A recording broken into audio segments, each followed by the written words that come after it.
नमस्कार मित्रांनो, मी शेळके वकील. मित्रांनो, एक महत्त्वाचा सल्ला असेल.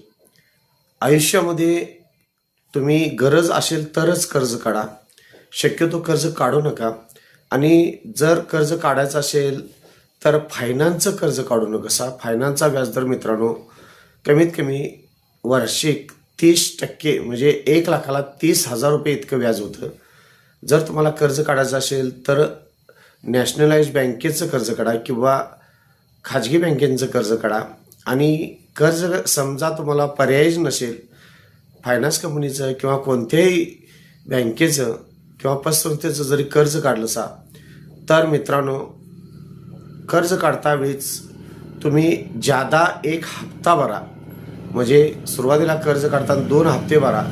तुमच्या जीवनामध्ये किंवा सरासरी आपल्या अडचणीमध्ये जर काय तुम्हाला जास्त अडचण आली एखाद्या महिन्यात तर ऑलरेडी एक हप्ता जादा गेलेला असावा. ज्यावेळी तुमच्याकडे पैशाची उपलब्धता होईल त्यावेळी एखादा जादा हप्ता भरा.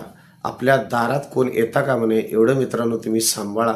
आणि कर्ज काढताना फार विचार करून काढा. शक्यतो कर्ज काढू नका. जर काढायचं असेल तर प्रोडक्टिव्ह असेल तरच कर्ज काढा. कर्जाची काढलेली रक्कम त्यापासून तुम्हाला जर इन्कम असेल, फायदा असेल तरच मित्रांनो कर्ज काढा. माझ्या चॅनलला कृपा करून सबस्क्राईब करा, लाईक करा, शेअर करा. धन्यवाद.